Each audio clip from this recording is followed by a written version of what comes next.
magaalada Muqdisho uga socda diyaar garowga loogu jiro dabaaldegga munaasabadaha maalmaha xorriyadda dalkeena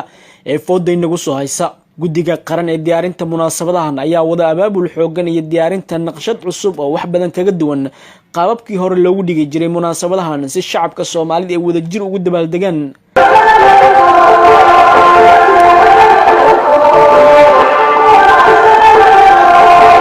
wadooyinka magaalada Muqdisho waxa laga dareemayaa isbedel xoogan lagu sameeyay gaar ahaan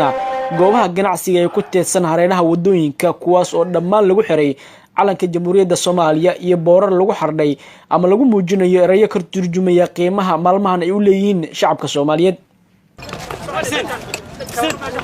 waxaa sidoo kale dib u habeen lagu sameeyay taalooyinka ku yaala magaalada Muqdisho ee loo dhisay muwaadiniintii naftooda u soo horay in dadka Soomaaliyeed u helo madax bannaani maanta ay haystaan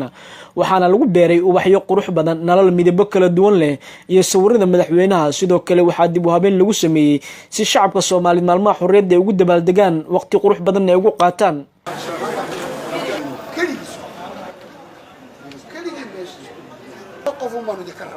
wasiirro ay kamid yihiin wasiirka warfaafinta xukuumadda federaalka Soomaaliya ahna gudoomiyaha guddiga qabanqaabada munaasabadaha wasiirka haweenka iyo xuquuqul insaanka wasiirka shaqada iyo arrimaha bulshada wasiirka dhalinyarada iyo ciyaaraha gudoomiyaha gobolka Banaadir taliyaha ciidanka booliska iyo taliyaha ciidanka asluubta iyo saraakiil ciidan ayaa xalay saqdi dhexe tagay xarumaha loo qorsheynayo in lagu qabto munaasabadaha iyo sidii u socdaan howlaha diyaar garowga ah ee la wada ayagoo socod ku soo maray qaar kamid ah wadooyinka magaalada Muqdisho Basma Caamir gudoomiye ku xigeenka arrimaha bulshada ee gobolka Banaadir ahna gudoomiyaha guddiga qabanqaabada ee maamulka gobolka Banaadir oo warbaahinta qaranka la hadashay iyadoo ku sugnay taalada daljirka Daahsoon ayaa sheegtay in howlaha qabanqaabada ay meel wanaagsan u marayaan sidaad arkaysaan waxaa la dhisay wadooyin ayuu dhagax dhigay gudoomiyaha qaarkood ee laamiye la dhisay oo lagu maamuusayo lagu weyneynayo xuska maalinta 26 Juun ee Soomaaliyeed waxaan sameynay calaameen magaalada oo dhan dukaamada iyo goob kasto ganacsi ah sidaad arkaysaan waxaa suran nal iyo calan iyo nalalkii quruxda badnaa ee loogu talagalay munaasabada waxaa socoto nadaafad campaign ah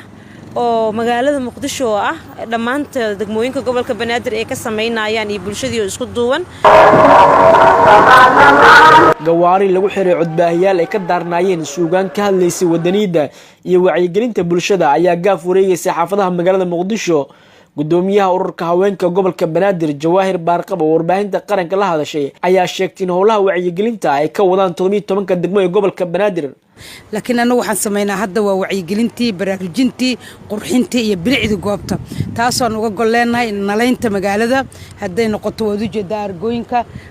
doorka haweenka ay ku leeyeen argadan aad arkaysid waxa dhistay oo runtii taabagelisay gudoomiye Basmo ee gabdhaha Soomaaliyeed mar walba waxay u taagan yihiin waxay ahaayeen kuwo shalayna